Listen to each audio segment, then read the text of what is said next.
Hey there, Aries. Welcome to your reading for the week of June 5th. This week, definitely check out astrojar.com for more awesome readers and astrologers. But let's see what is going on for you this week. And yes, alright. You start with the Ten of Spades, so definitely having been through some difficulties. Like I said, I feel like a lot of Aries. I would say Pisces and Aries. I mean, both signs are so close together, but I feel like both signs are very close to the end of cycles and things like that. So there could be, you could be coming off of some difficulties and challenges, and definitely feeling like you're being challenged, especially with old challenges. This has been coming up for probably like the past 2 years that I think both signs are dealing with mostly old challenges, maybe even things from like 8 or 9 years ago, like that, or even 10 years ago, and just feeling like you can't get out of those challenges and things like that. So definitely a time where you need to kind of like, try to push forward and try to find, I would say, new ways of doing things, and needing to also probably, I would say, again, for Pisces and Aries, I mean, this is for Aries, so, I don't even know why I'm mentioning Pisces, because I'm just going to say the same thing to them, but I would say even maybe going back to, like, childhood, and seeing wherever you were held back, or wherever you couldn't, like, move forward, or something along those lines. I think that would be helpful, that I think that would probably reveal to you where these where challenges are happening, and like why, and things like that. This is a very emotional card. I mean, it can tie back to like old emotions and things like that. I'll just give you a quick example too. I mean, for me, like when I constantly, like in business, I'd reach a certain point and then I'd fail, right? And I could never figure it out. But then something popped into my head like a while ago when I was a kid, and I'd be skiing, like on skis. I hated going down hills like super fast, and so I could never do it. I would always hesitate, and I wouldn't actually commit to going down fast. I could do like the slow stuff, small hills, stuff like that, but I couldn't actually commit to the faster stuff. So this might sound like a stupid story, but I think that it matters, because again, that's what popped into my head, was something when I was a child, and and realizing that I couldn't ever commit. I never learned to take risks, on those downhills. And so once I fixed that in my own life, by the way, this was a few years ago, everything started kind of like improving for me. So I think like this is probably going to help, maybe hopefully, a lot of you about thinking about things again, maybe like where you couldn't take risks, or things that held you back when you were younger, with this card. Probably your most important card this week, because I feel very drawn to it, even though it's like a past card.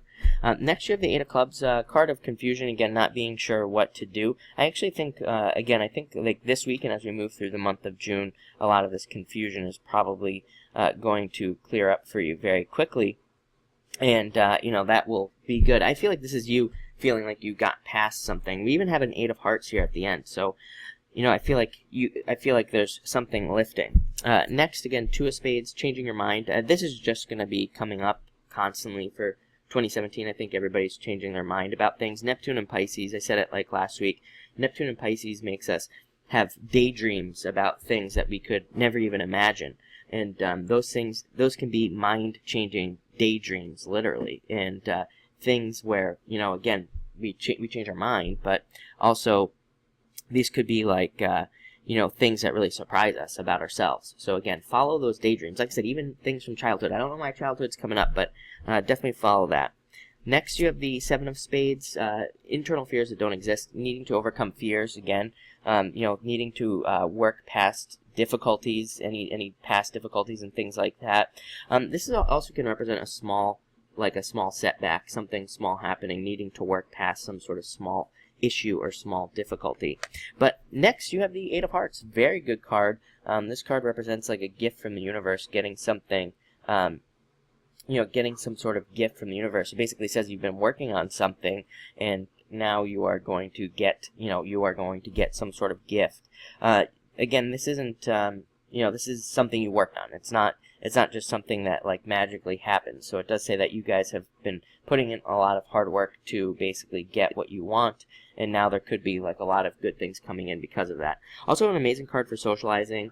and meeting new people, meeting potential love interests and things like that. Great card for dating. It's not such a great card for committing. It's more of a card of like trying to meet people and things like that. I've said it before, I'll say it again. I think 2017 is more of a year to have like an abundance mentality when it comes to dating. Just because the astrology is like trying to focus this, it's really, you know, kind of like, I think the restriction part of it is like making us focus on like one person.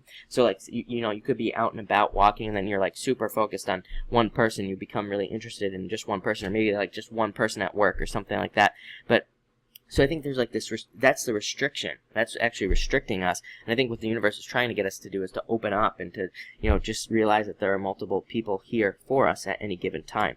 And finally, Five of Hearts, definitely a card that can represent jealousy, but I don't feel that for you. I feel like this is like a birth card again. I feel like you are all coming out of pressure. I think I said this to you last week. It's like the pressure is lifting, which, you know, can always take a little bit of time. But I think that things are definitely going to be improving for you here. Especially as we move through the month of June.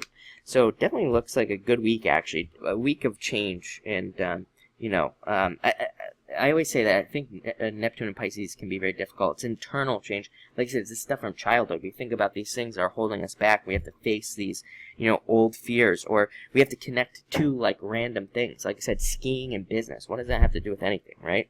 So, looks like a very interesting week for you. Probably very mental. You have this club, Eight of Clubs, very powerful mental card. So, thank you for watching, and enjoy your week.